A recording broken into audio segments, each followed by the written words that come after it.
Сайн байцгаана уу? Та бүхэндээ энэ өдрийн мэндийг хүргэе. Бид өнөөдөр байгууллагын нийгмийн хариуцлагын талаар судлах болно. Нийгмийн хариуцлага гэдэг нь хувь хүн эсвэл байгууллага зөвхөн өөрийн ашиг сонирхол, ашигын төлөө бус нийт нийгмийн сайн сайхан хүрээлэн буй орчны төлөө шийдвэр гаргаж үйлдэл хийх ёс зүйн үүрэг амлалт юм а. Нийгмийн хариуцлага гэдгийг байгууллага эдийн засгийн ашиг олохоос гадна нийгэм, байгаль орчин, оролцогч талуудад үзүүлэх нөлөөгөө ухамсарлан, ёс зүйтэй, хариуцлагатай шийдвэр гаргах, үйл ажиллагаа явуулах үүргийг хэлдэг байна. Энэхүү ойлголт нь менежментийн шинжилгээ ухаанд байгууллагын урт удаан хугацааны тогтвортой хөгжил, нийгмийн итгэлцэл, ёс зүйтэй удирдлага гэсэн ойлголтуудтай шууд уялдаатай байдаг.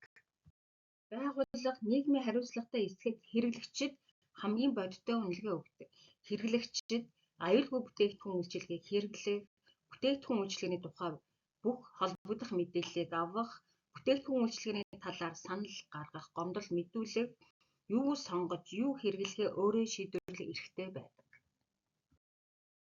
Орчин үеийн менежментэд нийгмийн хариуцлагыг зөвхөн ашгаар бус, харин хүмүүс, байгаль орчин дэлхийгээ хайрлан хамгаалах ашиг гэсэн 3 хүчин зүйлийн тэнцвэрт байдлаар хэмждэг болсон. Жишээ нь Сүү хувьсат компани нь нийгмийн хариуцлагын хүрээнд орон нутгийн хүүхдүүдэд зориулсан мөрөөдлийн цэцэрлэг барьсан нь олон айл хүүхдийн боловсрол, эрүүл ахуйд эерэг нөлөө үзүүлж байна. Түүнчлэн тус компани нь өсвөрийн шадарчдын тэмцээн зохион байгуулдаг бөгөөд олон нийтийн соёл, спортын хөгжилд хувь нэмрээ оруулж байна. Сүү хувьсат компани нь нийгмийн хариуцлагын хүрээнд Монгол улсын хэмжээнд магадлан итгэмжлэгдсэн ихтэй сургуулийн 2-оос 4-р курст суралцж буй хүнсний үйлдвэрлэлийн технологи, үйлдвэрлэлийн автоматжуулалт, хүргэлтийн систем, цахилгааны инженер зэрэг техник, технологийн чиглэлийн оюутнуудад бүтэн жилийн сургалтын төлбөрийг тэтгэлэг олгож, цалинтай дадлага, ажлын байрны урлаг гардуулах хөтөлбөрүүдийг хэрэгжүүлж байна.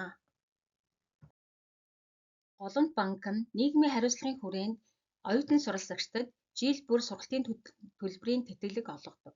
Түүнчлэн зүрх мартахгүй төслийг 2020 оны 5 дугаар сард Улаанбаатар сонгодоо эмнэлгийн ерөнхий захирал, зүрхний мэс засалж болцсайхан эмч болон Бундан Түрэмс байгууллагын санаачлагаар хэрэгжүүлж эхэлсэн бөгөөд төрөлхийн зүрхний гажигтай, ховор онштой хүүхэд залуу багчуудыг Монголдо оншлон мэс засал хийж бяцхан зүрхнүүдийг аврах зорилготой энэхүү төсөлд Голомт банк 2020 оноос хойш нийт 420 сая төгрөгийн санхүүгийн дэмжлэг үзүүлж хамтран ажилласан байна. Түүнчлэн Голомт банк нь нийгмийн хариуцлагын хүрээнд түүхэн дурсгалыг судлан хамгаалах, Монголынхоо түүхийг ирээдүй хойч үедээ үнэн бодитоор өглөөлөхөд бодиттой хувь нэмрээ оруулах зорилгоор шинжлэх ухааны археологийн хүрээлэн, гандан тэгшлэн хийдийн эрдэм соёлын хүрээлэнтэй хамтран өв соёлын голомт төслийг 2022 оноос эхлэн хэрэгжүүлж байгаа бөгөөд уг төслийн хүрээнд Улаанбаатар хотод байрших Түргэний балгас, Туулын хар түн орд, Булган аймгийн Сэлэнг суманд орших Ингэд толгойн дурсгал, Хойд Ингэд толгойн дурсгал болон Хар толгойн дурсгал, Архангай аймгийн Эрдэнэ мандал суманд орших Хар хул хааны балгас, нэр нь үл мэдэгдэх Эртний хот зэрэг археологийн олдвор газруудад малтлах судалгааны ажлыг гүйцэтгэхэд хамтран ажиллаж байна. Анхаарал тавьсан явдалд баярлалаа.